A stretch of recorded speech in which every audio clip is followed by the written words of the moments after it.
HFEA form બાળકનું કલ્યાણ દર્દી ઇતિહાસ ફોર્મ. આ ફોર્મ વિશે આ ફોર્મ IUI સહિતના HFEA દ્વારા નિયમન કરાયેલ કોઈપણ પ્રજનન સારવારની વિનંતી કરનાર દરેક દર્દી દ્વારા ભરાવવું જોઈએ.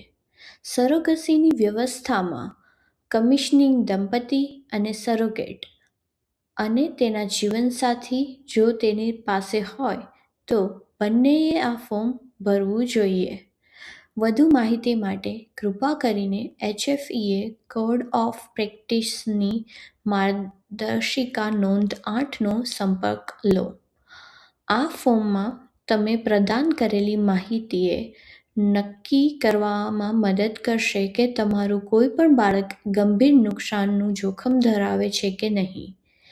કેસ દ્વારા કેસના આધારે નિર્ણયો લેવામાં આવે છે.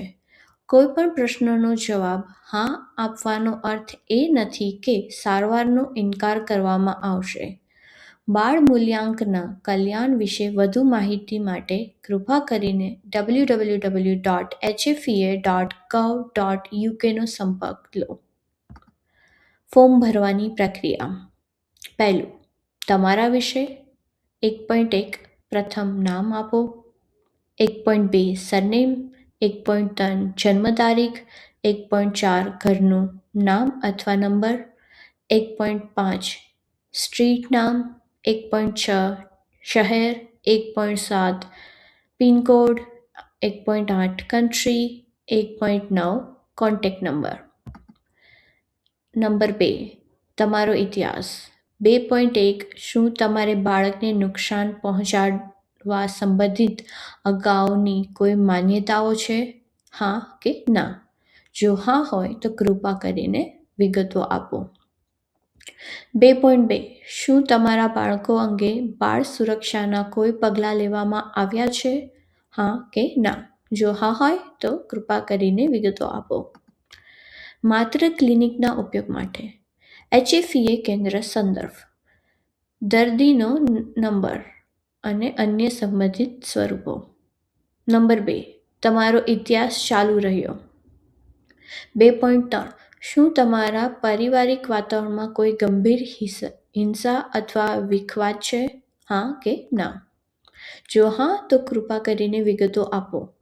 2.4 શું તમને કોઈ માનસિક અથવા શારીરિક પરિસ્થિતિ છે? હા કે ના? જો હા તો કૃપા કરીને વિગતો આપો. 2.5 તમારી જાણ મુજબ શું તમારા બાળકને કોઈ ચેપી અથવા વારસાગત વિકૃતિનું જોખમ વધે છે? હા કે ના? જો હા તો કૃપા કરીને વિગતો આપો. 2.6 શું તમને ડ્રગ અથવા આલ્કોહોલની કોઈ સમસ્યા છે? હા કે ના? જો હા તો કૃપા કરીને વિગતો આપો. 2.7 શું તમારા જીવન અથવા તબીબી ઇતિહાસના અન્ય કોઈ પાસાઓ છે જે તમારા કોઈપણ બાળકને ગંભીર નુકસાન પહોંચવાનું જોખમ ઊભું કરી શકે છે અથવા કંઈપણ જે અથવા બાળકની સંભાળ રાખવાની તમારી ક્ષમતાને નબળો પાડી શકે છે? હા કે ના? જો હા તો કૃપા કરીને વિગતો આપો. તમારી સહી, તારીખ અને માત્ર ક્લિનિક્સ માટે HFEA સેન્ટર રેફરન્સ. જો હા તો કૃપા કરીને વિગતો આપો. દર્દી નંબર, અન્ય સંબંધિત સ્વરૂપો. શું એવી કોઈ ચિંતા છે કે સંભવિત માતાપિતા સહાયક માતાપિતા ન હોઈ શકે, એટલે કે તેઓ સંભવિત બાળકના આરોગ્ય, સુખાકારી અને વિકાસ પ્રત્યેની પ્રતિબદ્ધતાનો અભાવ દર્શાવે છે? હા કે ના? જો હા તો કૃપા કરીને સ્પષ્ટ કરો કે બાળકનો ઉછેર કરવામાં આવશે કે કેમ અને કેવી રીતે વ્યાપક કુટુંબ અને સામાજિક નેટવર્કને ધ્યાનમાં લેવામાં આવ્યા છે. વધુ માહિતી માંગવામાં આવી છે? હા કે ના? જો હા તો સ્પષ્ટ કરો. માહિતી મેળવવા માટેના આધાર. બી. માંગવામાં આવેલી માહિતીનો પ્રકાર. સી. માહિતીનો સ્ત્રોત. જી. પી. સામાજિક સેવાઓ વગેરે. માહિતી સ્ત્રોતમાંથી પ્રતિસાદ. આગળની કાર્યવાહી કરવામાં આવી છે, હા કે ના? જો હા તો કૃપા કરીને સ્પષ્ટ કરો કે કઈ ક્રિયા છે.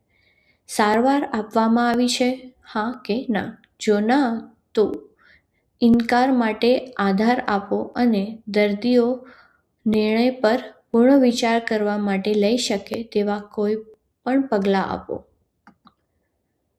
મંજૂરીકર્તાનું નામ, સ્થાન, મંજૂરીકર્તાની સહી અને તારીખ, અને માત્ર ક્લિનિકના ઉપયોગ માટે HFEA કેન્દ્ર સંદર્ભ અને દર્દી નંબર. અન્ય સંબંધિત સ્વરૂપો. Thank you. અને ડૉક્ટરના હસ્તાક્ષર.